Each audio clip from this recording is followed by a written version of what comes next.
O assassinato de Kitty Genovese inspirou uma terrível teoria que está presente em praticamente todos os livros de psicologia até os dias de hoje. É o efeito espectador.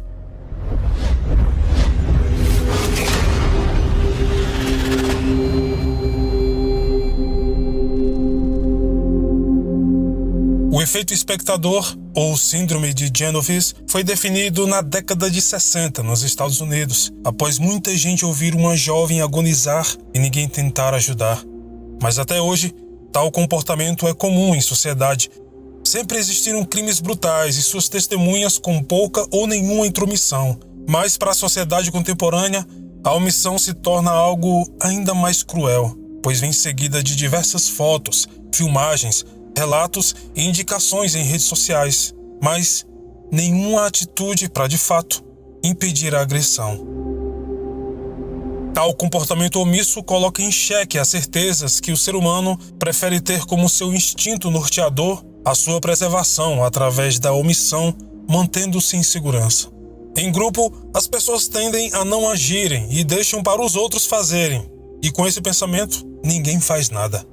Quando o efeito espectador propicia que um crime ocorra, a situação fica mais complexa. Uma frase atribuída a Albert Einstein diz: "O mundo é um lugar perigoso de se viver, não por causa daqueles que fazem o mal, mas sim por causa daqueles que observam e deixam o mal acontecer." Assim, se um criminoso pode ser identificado como uma pessoa com problemas psicológicos, ou seja, uma pessoa com desprezo pelas leis e pela moral, e que não valoriza a vida humana, o que dizer daquelas pessoas que assistem um crime ser cometido e nada fazem para impedir?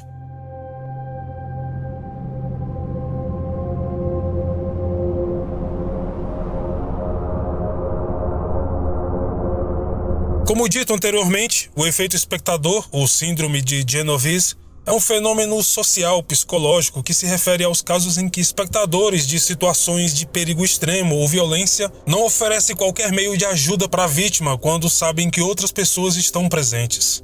De fato, parece que quanto maior o número de espectadores, menos provável será que qualquer um deles vá ajudar. Neste sentido, quando ocorre o efeito espectador, a probabilidade de uma pessoa agir individualmente diminui. Podemos, através destes dados, refletir sobre a nossa própria atitude. Mesmo a nível de nossa vida pessoal, o efeito espectador pode ser sentido. E muitas vezes, quando passamos por certas situações sem agir, nos perguntamos: por que eu não fiz nada?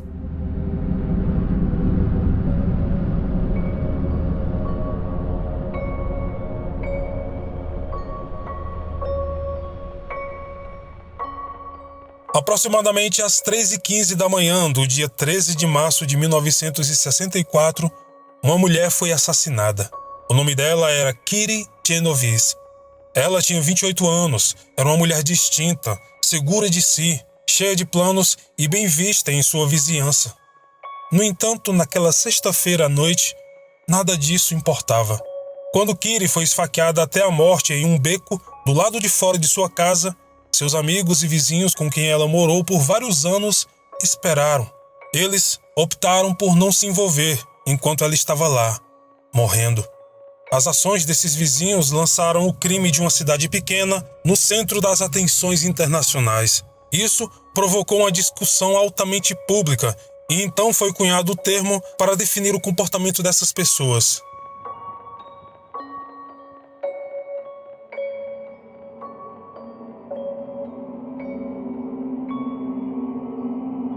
Meia hora antes de ser esfaqueada, Kitty deixou o bar em que trabalhava e foi para casa. Ela trabalhava como gerente do 11º bar na Avenida Hollis, no Queens, e já era alguém bem conhecida na região, pois trabalhava lá há muitos anos. Sua casa, um apartamento que ela dividia com um amigo, ficava em Kew Gardens, a cerca de 45 minutos do trabalho, um trajeto que ela geralmente fazia de carro. Alguns minutos depois que ela saiu, ela parou em um semáforo. Quando a luz mudou e ela acelerou, Kitty não notou um carro saindo de um estacionamento próximo e entrando na pista atrás dela. Ela também não notou que ele o seguia até sua casa. Às 3h15, Kitty entrou no estacionamento do bairro, na Kew Gardens Long Island Railroad. A sua casa ficava a cerca de 50 metros de lá. O carro que a seguiu estacionou em um ponto de ônibus na rua atrás. O homem dentro deste carro se chamava Winston Moseley, um homem de 29 anos com esposa e 3 filhos e sem antecedentes criminais. Até aquela noite. Enquanto Kiri caminhava até seu apartamento, Winston se aproximou dela, armado com uma faca de caça, e a esfaqueou pelas costas 2 vezes. Ao ser esfaqueada, Kiri gritou, correndo em direção à sua casa. Vários vizinhos a ouviram gritar, embora apenas um, Robert Moser, reconheceu aquele como um grito de socorro. Ele abriu a janela e mandou o homem deixar a menina em paz. Apenas isso. Depois de esfaqueá-la, Winston fugiu, deixando Kiri rastejar até sua porta sozinha, totalmente ensanguentada.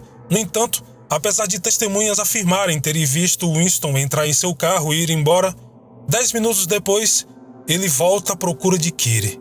Ele finalmente a encontrou meio inconsciente, deitado no corredor dentro de sua casa. Antes que alguém pudesse vê-lo, Winston esfaqueou Kiri várias vezes, a estuprou, roubou e fugiu. Uma ambulância chegou ao local às 4h15 para levá-la à sala de emergência, mas Kiri morreu antes de chegar ao hospital. Toda a série de ataques levou meia hora, mas as primeiras ligações para a polícia ocorreram às 4 da manhã. Algumas testemunhas afirmaram que haviam chamado a polícia, mas que suas ligações não tinham prioridade no sistema de atendimento. Outros alegaram ter telefonado, mas não relataram a gravidade do crime, então a polícia não foi acionada.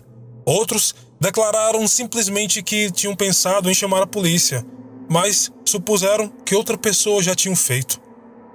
Winston foi preso 6 dias após o ataque, durante um assalto. Enquanto estava em custódia, ele confessou o assassinato de Kiri, descrevendo em detalhes o ataque e o motivo. Ele foi julgado e condenado pelo assassinato e sentenciado à morte. Winston morreu na prisão em 2016.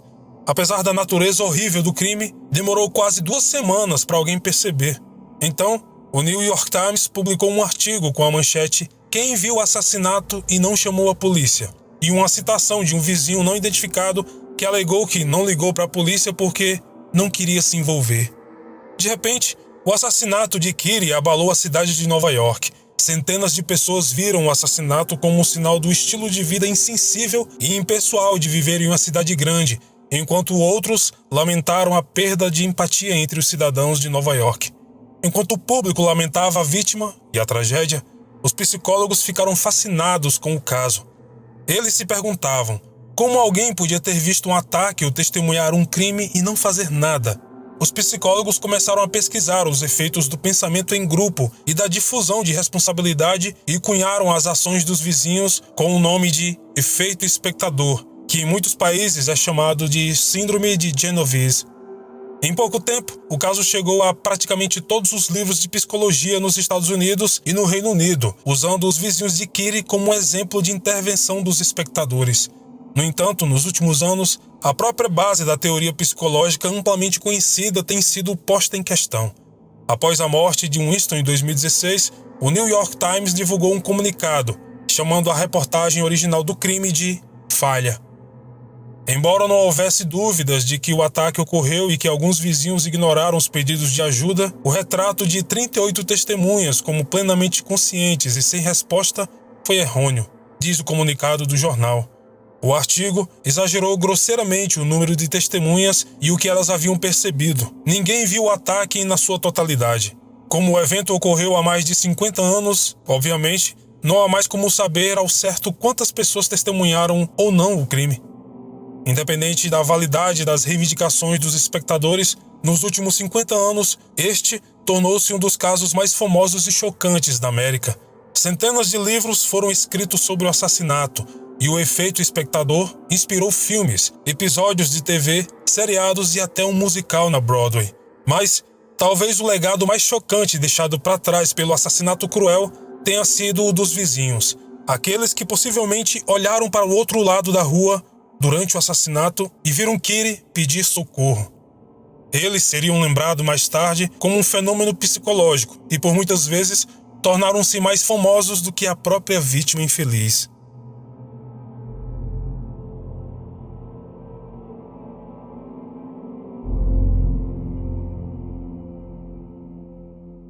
Bom, este foi o vídeo de hoje.